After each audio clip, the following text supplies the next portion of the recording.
Se você acompanha a Fórmula 1, já deve ter ouvido as críticas sobre o novo regulamento de 2026.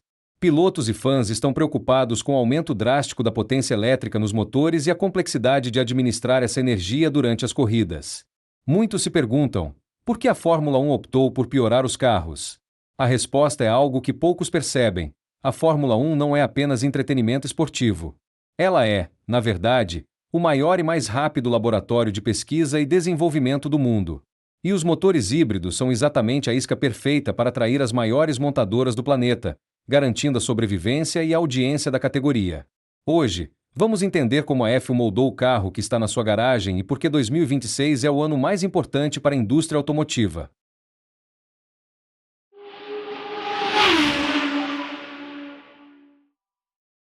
Para entender o futuro, precisamos olhar para o passado.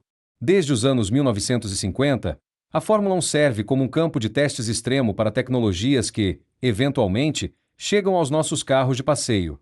A lógica é simples. Se uma peça sobrevive a temperaturas altíssimas, vibrações extremas e forças G brutais por 2 horas, ela vai durar anos no trânsito da sua cidade.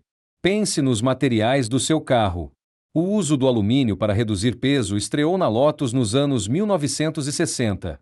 2 décadas depois, a McLaren revolucionou o esporte ao introduzir a fibra de carbono, um material mais leve e resistente que o aço, hoje comum em carros esportivos e de luxo. A segurança também veio das pistas.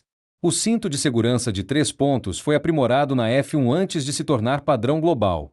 Os freios a disco, projetados para suportar as frenagens bruscas no final das retas, substituíram os antigos freios a tambor nas ruas, trazendo muito mais eficiência.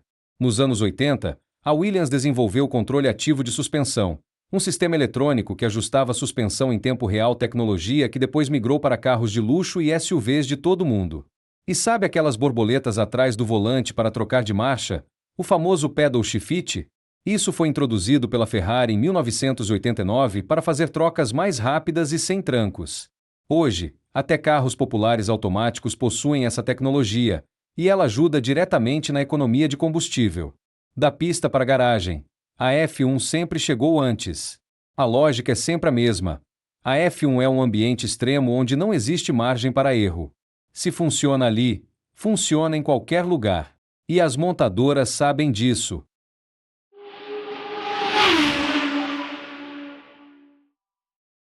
Você já se perguntou por que uma empresa como a Mercedes gasta bilhões por ano para ter uma equipe na F1? Não é só por vaidade. Existem 3 razões principais. Primeiro, marketing de alta octanagem. A F1 é transmitida em mais de 200 países. São centenas de milhões de pessoas assistindo a uma marca vencer, falhar, superar limites. Nenhum comercial de TV tem esse alcance emocional.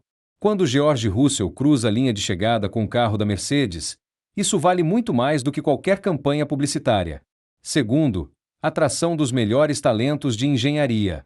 Como explicou um engenheiro-chefe da Ford, a F1 funciona como um ímã para atrair os melhores talentos da engenharia do mundo. O que eles aprendem trabalhando com centésimos de milímetro e eficiência máxima nas pistas é traduzido para a produção em massa de milhões de veículos nas ruas. Nenhuma outra competição tem esse poder de recrutamento. Terceiro, transferência de tecnologia real. E aqui está o ponto mais importante, e o menos falado. As soluções desenvolvidas para a pista, com o tempo, chegam aos carros de rua. Às vezes levam 5 anos. Às vezes 20. Mas chegam. Mas para entender por que os motores híbridos interessam tanto às montadoras, a gente precisa dar um passo atrás e olhar para o que está acontecendo fora da pista. O mundo mudou. E as montadoras precisam mudar com ele. Nos últimos 15 anos, os governos do mundo inteiro passaram a apertar o cerco sobre as emissões de carbono. A União Europeia determinou que, a partir de 2035, nenhum carro novo a combustão poderá ser vendido no bloco. A China, o maior mercado automotivo do planeta, criou cotas obrigatórias de veículos com baixa emissão. Os Estados Unidos estão em rota semelhante. Isso não é uma tendência. É um prazo. E as montadoras sabem que quem não dominar a tecnologia elétrica e híbrida a tempo, simplesmente deixa de existir. Mas aqui entra um detalhe fundamental que muita gente ignora. O futuro não será feito de uma solução única. Os carros elétricos vão crescer, sim, mas os motores a combustão e híbridos continuarão existindo por décadas, especialmente em veículos comerciais pesados e em países em desenvolvimento, onde a infraestrutura de recarga elétrica ainda é um sonho distante. Desenvolver tecnologia híbrida do zero, num laboratório convencional, leva décadas e custa uma fortuna, com resultado incerto. Mas e se você pudesse testar tudo isso em condições extremas, com centenas de engenheiros de elite, em mais de 20 corridas por ano, com cobertura global de mídia, e ainda construir a imagem da sua marca no processo? Isso se chama Fórmula 1. É exatamente isso que a F1 oferece. Um ambiente onde soluções de gestão de energia elétrica, baterias de alta performance e recuperação de energia cinética, o famoso KERS, são testadas e aperfeiçoadas em condições que nenhum laboratório consegue replicar. A Mercedes usou o aprendizado dos motores de F1 para aprimorar sua tecnologia EQ, a linha de elétricos e híbridos da marca. A Honda transferiu conhecimentos diretos dos seus anos na F1 para o desenvolvimento das baterias e sistemas de gestão de energia dos modelos híbridos de rua, como o CR-V e o Accord Hybrid, que hoje estão entre os mais vendidos do mundo. Não é coincidência. É estratégia. Desenvolver um motor híbrido competitivo para o mercado de massa custa bilhões em pesquisa e desenvolvimento, o chamado P&D. Parte desse custo pode ser diluído na participação da F1, que já tem a infraestrutura, os talentos e a pressão competitiva para acelerar esse desenvolvimento. Na prática, a F1 subsidia indiretamente a pesquisa que vai parar nos carros de rua. E tem outro ângulo que pouca gente considera: o marketing da tecnologia. Não basta desenvolver um motor híbrido eficiente, é preciso convencer o consumidor de que aquela tecnologia é confiável, excitante e desejável. Quando a Mercedes domina a F1 com motor híbrido durante anos, a mensagem que chega ao consumidor é clara: essa empresa sabe o que está fazendo. A vitória na pista vira credencial de engenharia para a sala de vendas. É o que especialistas chamam de Halo Effect. O brilho de uma conquista extrema ilumina toda a linha de produtos. E é aqui que chegamos no polêmico regulamento de 2026.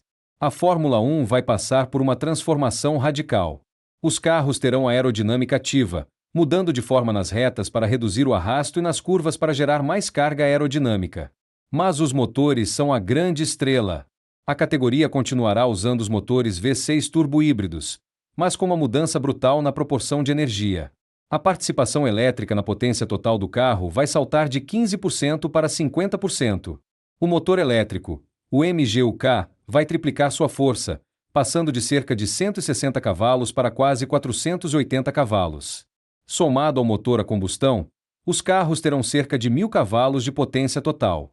Tudo isso será gerenciado por baterias incrivelmente pequenas e densas, e os pilotos terão que administrar essa energia volta a volta, o que tem gerado boa parte das críticas que mencionamos no início. Mas há um detalhe crucial que transforma tudo: o motor a combustão passará a usar combustível 100% sustentável, de origem sintética. Uma promessa de cortar drasticamente as emissões de carbono sem abandonar os motores que conhecemos. Velocidade e sustentabilidade no mesmo pacote. Em 2014, a F1 trocou os motores V8 aspirados pelos turbo-híbridos. A torcida reclamou, os carros estavam mais silenciosos, pareciam menos dramáticos. Mas nos bastidores, as montadoras ficaram animadíssimas. A Honda, que tinha saído da F1 em 2008, voltou em 2015 exatamente por causa dessa virada tecnológica. A Mercedes dominou com 8 títulos de construtores consecutivos, não por sorte, mas porque entendeu melhor do que ninguém como extrair o máximo de um sistema híbrido. Para 2026, teremos 5 grandes fabricantes fornecendo motores: Ferrari, Mercedes, a volta oficial da Honda, a estreia da Audi e o retorno histórico da Ford, em parceria com a Red Bull. Pense nessa lista por um segundo. A Ford, que havia saído da F1 em 2004, está de volta. A Audi, que nunca competiu na categoria, decidiu entrar agora, exatamente quando os motores ficaram mais elétricos e mais complexos. Não é coincidência. É a prova de que os novos regulamentos tornaram a F1 relevante demais para ser ignorada pela indústria. A F1 nunca foi tão importante para a indústria automotiva quanto hoje. Cada décimo de segundo ganho com recuperação de energia cinética nos freios, cada inovação em baterias de alta descarga, cada solução em gestão térmica de motores elétricos, tudo isso tem aplicação direta nos carros que chegarão às concessionárias nos próximos anos. A F1 de 2026 é o laboratório perfeito para desenvolver motores híbridos ultra-eficientes e testar combustíveis sintéticos que podem descarbonizar a frota mundial, sem precisar jogar fora os motores a combustão que já existem. Existe um paradoxo curioso aqui. Os fãs mais apaixonados por velocidade e adrenalina às vezes são os que mais resistem às mudanças tecnológicas. Mas são justamente essas mudanças que mantêm os grandes fabricantes, e, com eles, o dinheiro, a cobertura e o prestígio, dentro da Fórmula 1. Sem a era híbrida, a Honda não teria voltado. Sem a Honda, a Red Bull não teria os motores que a levaram ao tetracampeonato com Verstappen. Sem a Red Bull dominante, a F1 não teria a narrativa épica que atraiu uma geração inteira de novos fãs via Drive to Survive. Tudo está conectado. As críticas ao regulamento de 2026 são naturais em qualquer mudança drástica. Mas a Fórmula 1 precisava dessa mudança. Se a categoria continuasse com motores puramente a combustão ou tecnologias defasadas, marcas como Audi, Honda e Ford simplesmente não teriam motivo para investir. Os motores híbridos e os combustíveis sustentáveis foram a cartada de mestre da FIA para manter a relevância tecnológica da categoria. Então, da próxima vez que você entrar no seu carro, lembre-se, um pedacinho da tecnologia que está ali provavelmente nasceu a mais de 300 km por hora. A Fórmula 1 continua sendo o que sempre foi, um espetáculo de velocidade no domingo e um laboratório de inovação na segunda-feira. A polêmica de hoje é o carro do futuro de amanhã. E para você, a F1 está no caminho certo com os híbridos ou deveria focar no barulho e na velocidade pura? Deixe a sua opinião nos comentários. Se esse vídeo fez sentido para você, deixa o like e se inscreve no canal. Tenho mais vídeos sobre os bastidores do automobilismo esperando por você. Um abraço e até a próxima!